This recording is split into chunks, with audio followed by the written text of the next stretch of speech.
Halo adik-adik, jumpa lagi dengan saya Edward Danurusung di channel Edward Mat. Di video kali ini saya akan melanjutkan pembahasan materi perpangkatan dan bentuk akar, materi kelas 9 SMP untuk semester ganjil.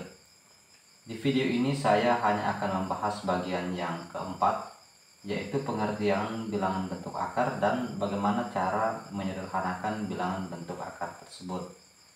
Oke, kita langsung saja menyimak pembahasan materi dalam video berikut ini.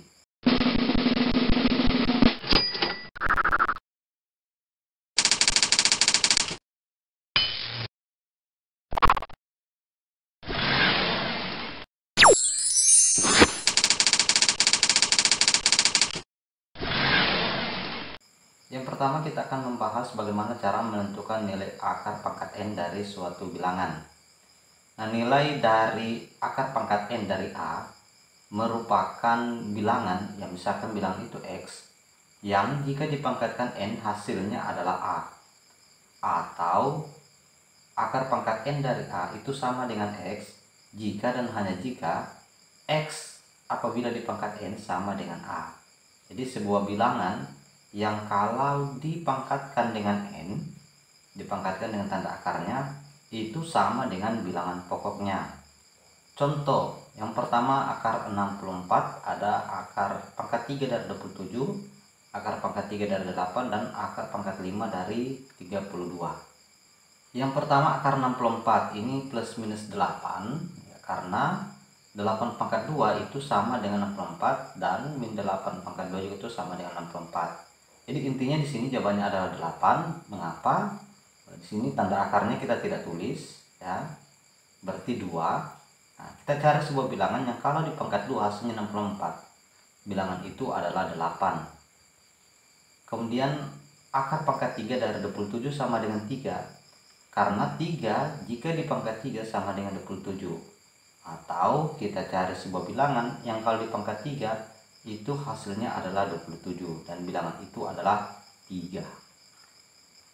Kemudian akar pangkat 3 dari 8. Nah, kita cari bilangan kalau di pangkat 3 hasilnya adalah 8. Bilangan itu adalah 2. Jadi buktinya 2 dikali 2 sama dengan 4, kita kali 2 lagi sama dengan 8.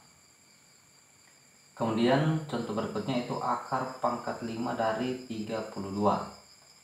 Nah, ini sama dengan 2 karena 2 pangkat 5 sama dengan 32, ya, atau 2 kalau dikalikan sebanyak 5 kali ini mendapatkan hasil 32. Jadi akar pangkat 5 dari 32 itu sama dengan 2. Oke, untuk menentukan nilai akar pangkat N saya kira ini tidak akan dibahas lebih lanjut lagi.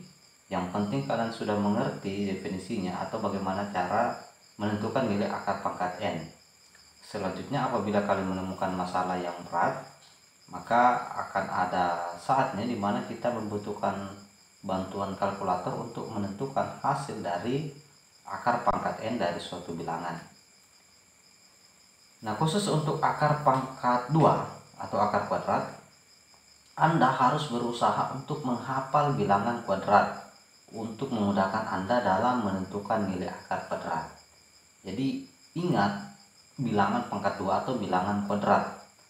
Nah, yang dimaksud dari bilangan kuadrat itu seperti ini. Jadi misalkan basis sebuah bilangan ini 1, 2 dan seterusnya, maka kita kuadratkan. Inilah yang disebut bilangan kuadrat. 1 kali pangkat 2 ini sama dengan 1, 2 di pangkat 2 itu sama dengan 4, 3 di pangkat 2 itu jadinya 9, 4 di pangkat 2 jadinya 16, dan seterusnya. Nah, inilah yang disebut dengan bilangan kuadrat. Setidaknya Anda sebisa mungkin bisa menghafal sampai 20 pangkat 2. Nah, ini sangat memudahkan kalian untuk menentukan hasil akar kuadrat. Jadi kalau kita aplikasikan, berarti akar 1 itu sama dengan 1, akar 4 sama dengan 2, akar 9 sama dengan 3, dan seterusnya. Nah, di sini misalnya akar 144.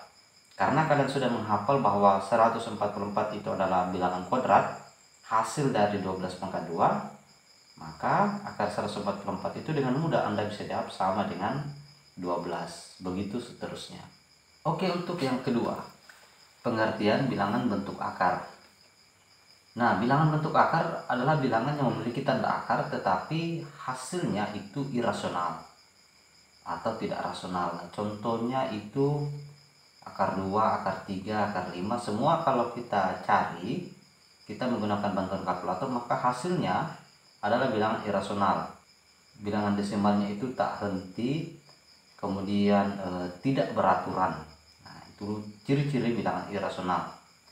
Yang jelas itu tidak semua bilangan yang memiliki tanda akar dapat digolongkan sebagai bilangan bentuk akar.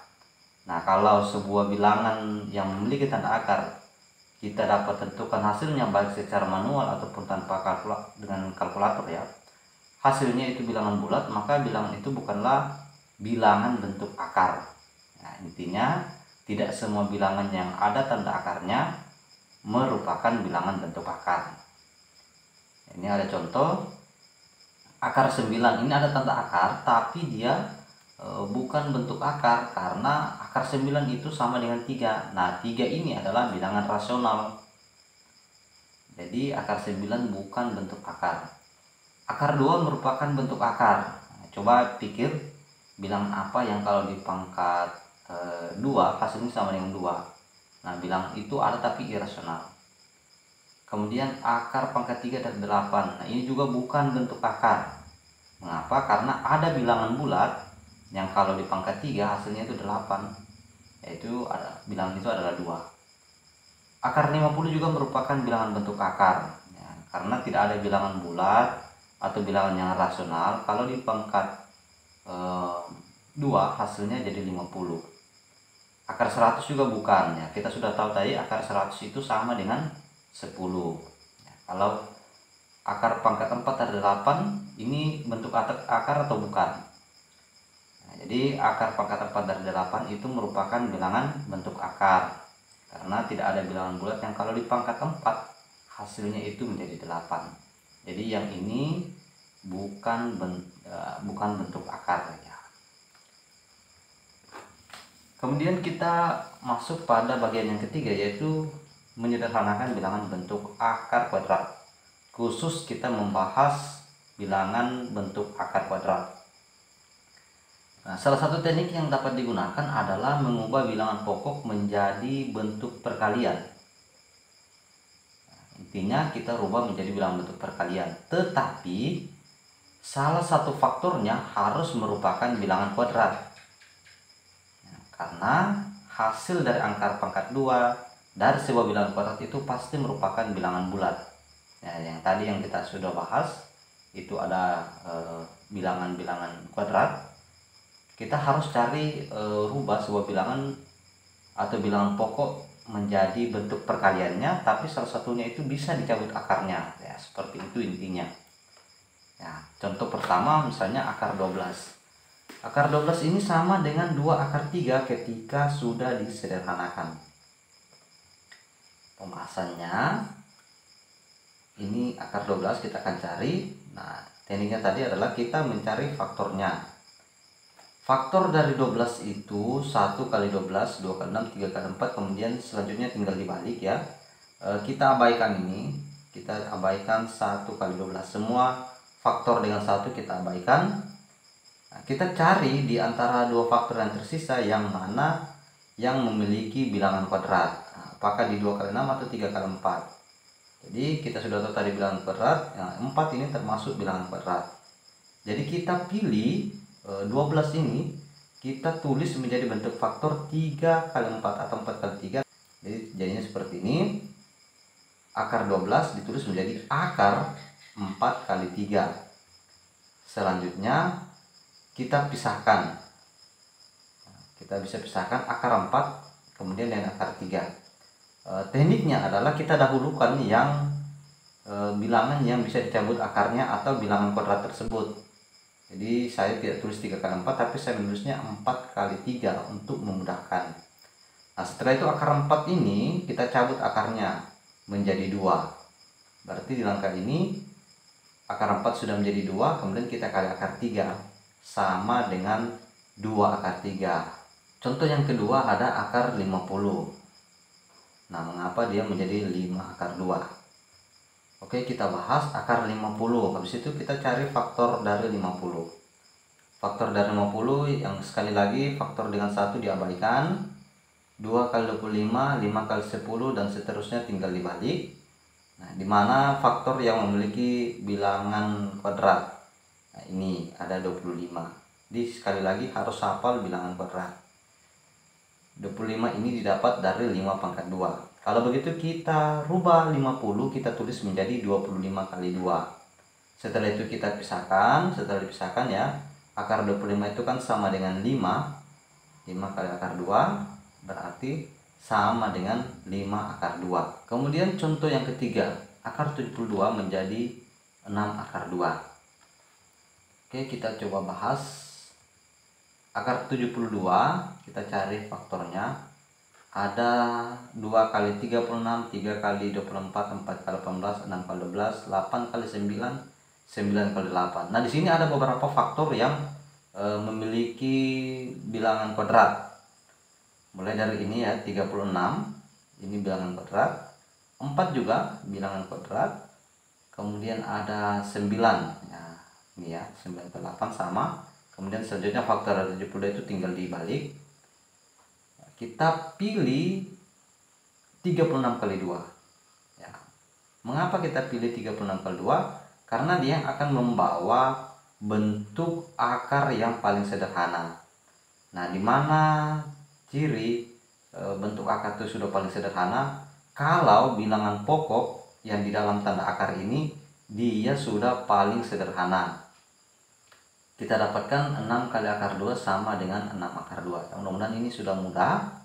Nah, saya bahas pembahasan yang kedua apabila adik-adik sekalian atau siswa-siswi itu keliru memilih faktor, atau ada ya agak keliru sedikit karena masalah yang melihat ada bilangan kuadrat yang lain.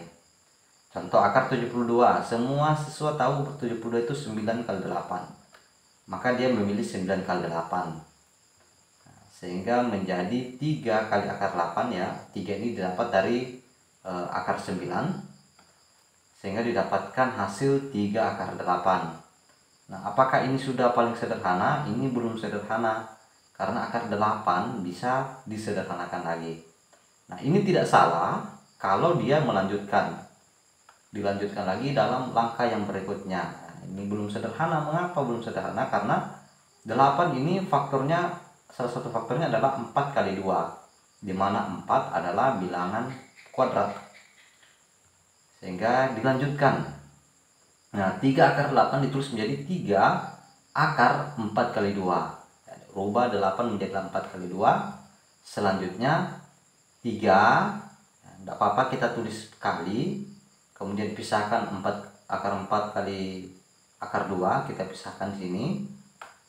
Ya, tanda hubungnya kali ya. Jadi 3 kali akar 4 kita cabut akarnya menjadi 2. Nah, kali akar 2. Kita dapatkan hasil 6 kali akar 2 sama dengan 6 akar 2. Nah, perhatikan meskipun mungkin dengan kelihatannya jalannya ada yang singkat dan ada yang panjang, tapi jalan akhirnya harus sama. Nah, begitulah teknik menyederhanakan bilangan bentuk akar kuadrat. Nah, Anda bisa menggunakan teknik yang lain. Sebenarnya sama saja. Kita bisa gunakan cara untuk membagi bilangan pokok dengan bilangan asli lebih dari 2. Jadi kita membagi terus, bagi dengan 2, bagi dengan 3, 4 dan seterusnya sampai kita bisa dapatkan hasilnya adalah bilangan kuadrat. Ya, hasil dari pembagian bilangan tersebut adalah bilangan kuadrat ya, yang bisa kita rubah nanti. Kemudian kita pilih faktor tersebut. Ya, saya jelaskan dengan contoh lebih bagus. Misalnya akar 54. Ya, kita bahas. Kita mulai membagi 54 dan bilangan asli lebih dari 1. Mulai 54 bagi 2. Hasilnya adalah 27. 27 ini bilangan kuadrat atau bukan? Bukan. Berarti kita lanjut. Bagi 54 bagi 3. Dapat hasil 18. Apakah ini bilangan kuadrat? Juga bukan. Kalau begitu kita lanjut. 54 bagi 4 malah bukan bilangan bulat. Nah, ini bisa kita gunakan nanti kalau memang sudah tidak ada, karena 4 itu adalah bilangan kuadrat. Kita lanjut, kalau 54 bagi 5 itu sudah pasti bukan bilangan bulat ya. Jadi tidak bisa cabut tanda akarnya. Nah, 54 bagi 6 sama dengan 9. Berarti kita pilih faktor 9 kali 6, itu sama dengan 54. Nah, kita tulis 9 kali 6, kemudian pisahkan. Kita dapatkan akar 9 sama dengan 3. Setelah itu kita tinggal kalikan, berarti menjadi 3 akar 6. Oke, contoh yang kelima. Nah, ini dibuat sederhana. Pembedaannya di sini sudah ada koefisien ya, kelihatan ada koefisien atau ada pengali di depan tanda akar. Kita jawab 2 akar 48, 2 kali akar 16 kali 3. Jadi 48 itu kita pilih menjadi 16 kali 3, kita ubah. Kita dapatkan hasil 2 kali akar 16 kali akar 3. Nah, akar 16 itu sama dengan 4. Nah, berarti menjadi 4 akar 3 atau sama dengan 8 akar 3. Nah, ini tinggal bilangan pokok atau koefisiennya yang dikalikan. Jadi 2 kali 4 sama dengan 8. Jadi sekianlah pembahasan materi kali ini. Kiranya materi ini bermanfaat untuk kalian. Saya Edward dan Ruseng mengucapkan terima kasih.